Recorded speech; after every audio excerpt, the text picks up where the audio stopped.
Hello guys, Rack here, and today I will be talking about the Rune, um, which has quickly become one of my favorite cruisers in this game. I'm pretty sure you've already heard about it and heard good things about it.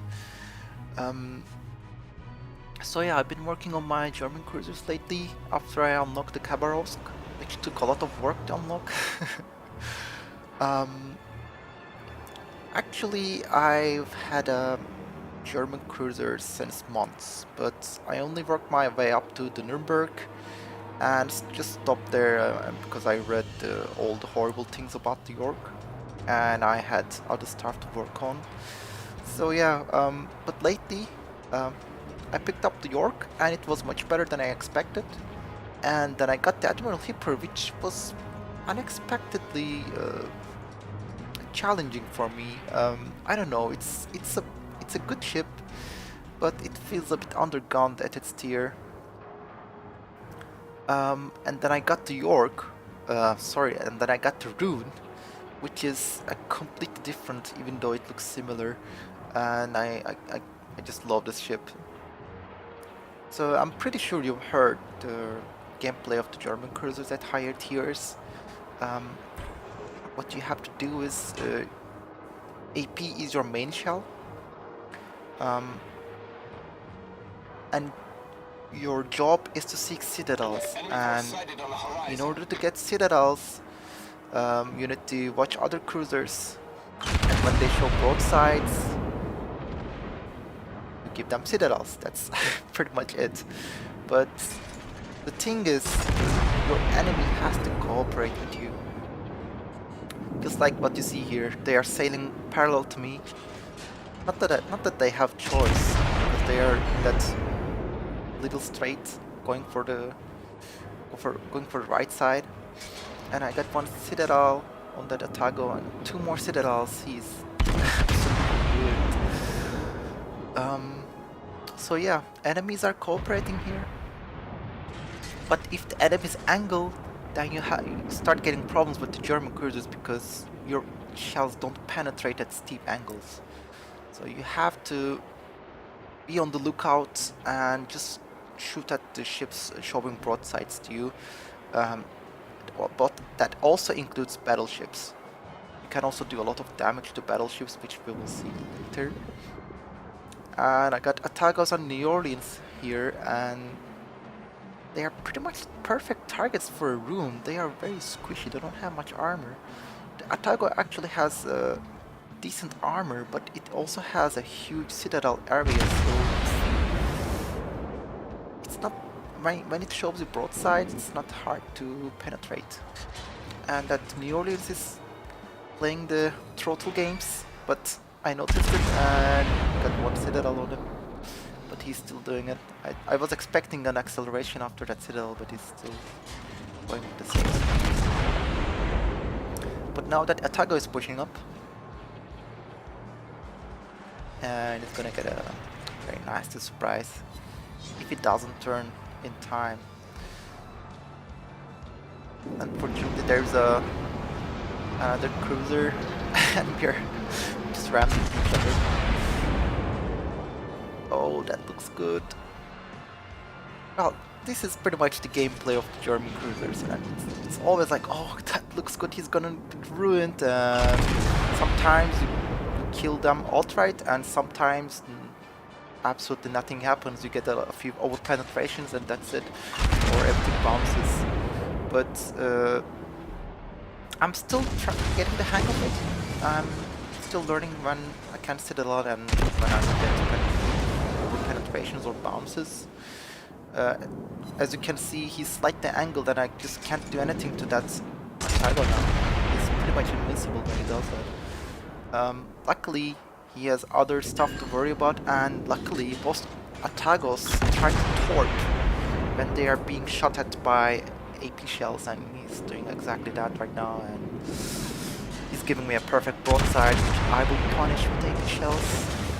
And that's a 24,000 damage shot, and it just disappears it. And this is the joy of playing the Rune. It's like a Russian roulette, not a Russian roulette, it's like gambling. You always wonder what's gonna happen. Well, Don't I fire didn't see at your them. I see him, allies. so it did like 2,000 damage to my ally. I'm really sorry. And I completely missed his shot for some reason. The Kievs are always faster than you anticipate. And you can also see my secondaries going crazy. Oh, talking about the secondaries. The Rune actually has amazing secondaries for its tier and for a cruiser.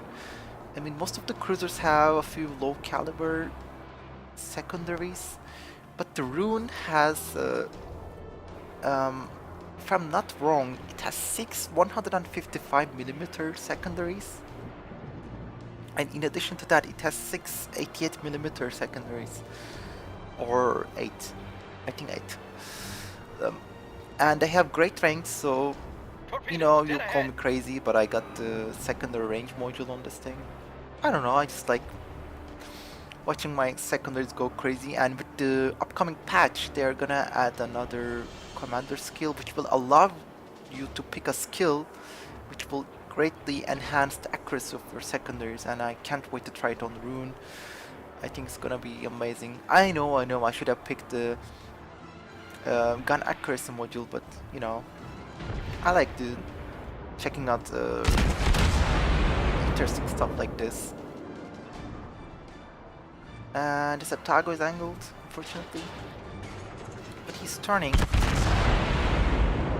Well, I was expecting a turn, but he didn't turn. Maybe he will turn now. Let's see. Oh, there he goes. And sometimes this happens, people just turn into your shots. 3 hits, but Citadels. But now he's showing me his broadside and his just devastating. That was a 1500 damage shot. Enemy severely damaged. And this will kill him. As you can see, Enemy cruiser destroyed. this type of gameplay is very satisfying, but you need your enemies to cooperate. And I am lucky in this match because the enemy is not focusing me.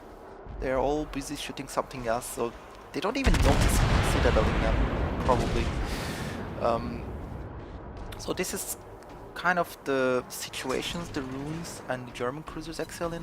When the enemy is busy and they're not actively evading your shots. Same as this York. But the Yorks are a bit harder to Citadel than the other German cruisers. It's kind of a tough ship. It's different. But now I'm heading to the middle, and the middle is filled with enemy battleships. And very dangerous ones too. Iowas, Amagis, and there's this Stock Colorado. By the way, Stock Colorados, not Stock Colorados, but Colorados in general, they're pretty squishy ships. They take great HE damage, and they take great AP damage as well. Especially Marionette ship with good HE damage shells, like a Mogami or any Japanese cruiser. You can pull off 6 or 8,000 damage salvos on the Colorado superstructures. It's very satisfying. And now this guy is focusing me instead of the battleship beside me, which is pretty typical. At the higher tiers, people always shoot for the easiest kill, and yeah, easy skill here, a cruiser shoving broadside. But unfortunately, I had to show my broadside here no matter what I do, so just turn away from the biggest threats, which are the Iowa and the Amagi, up on the map and work on the Colorado. Colorado seems to be playing with his throttle, constant throttling up and back. It's pretty annoying. But of course it's a battleship, it can only evade so much, and somehow get the last shot on him. Enemy battleship foundered. And then I decide to work on the Samagi. Well, he also decides to... Wow, that was actually for the friendly battleship.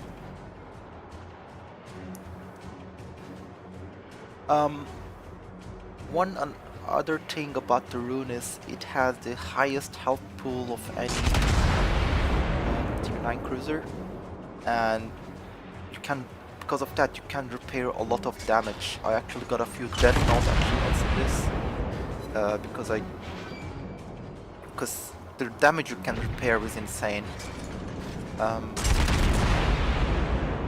But on the flip side, the Rune doesn't have much armor, especially on the superstructure. Because of that, it tends to take a lot of HE damage. Fighting other cruisers at close ranges is pretty much a nightmare, especially if they're shooting HE, because the superstructure is very fragile and the HE shells do a lot of damage. For example, I was using my Mogami once, and the enemy had a Rune, and I remember pulling off a 9000 damage HE salvo to its superstructure. I was really impressed by that shot. And at that time I thought the Rune was pretty bad, but no, you just have to play it for its strengths. As I said, it can't be the sole target of your enemies. It will just melt away.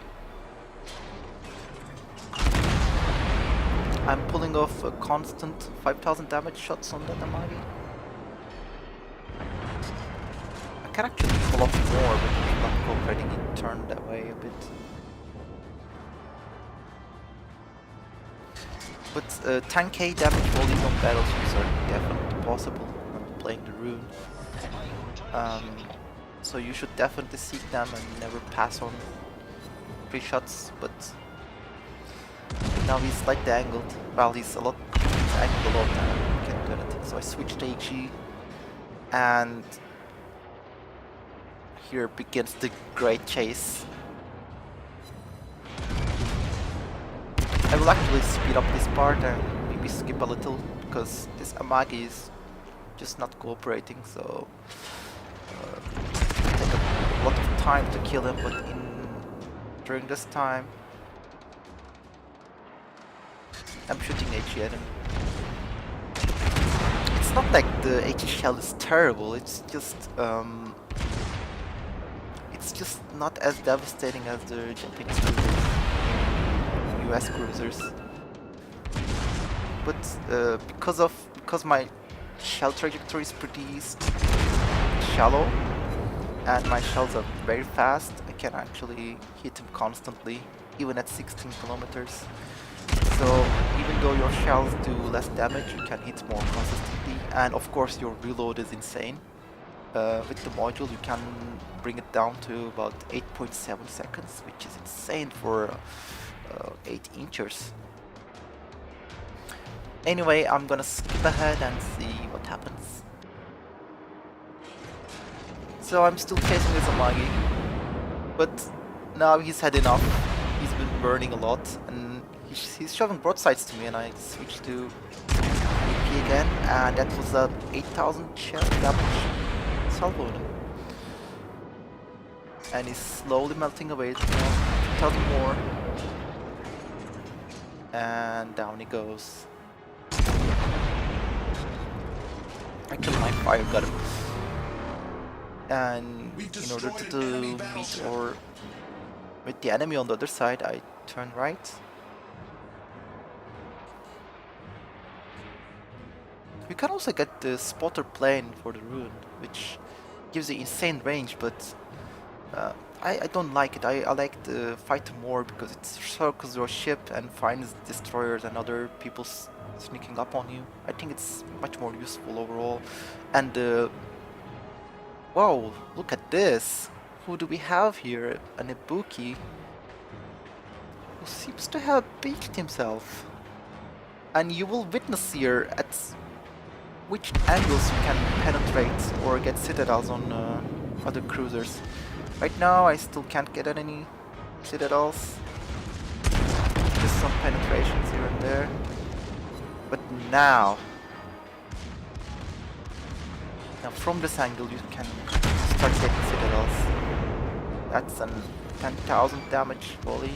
I'm not worried about it, about return fire. I got a lot of health.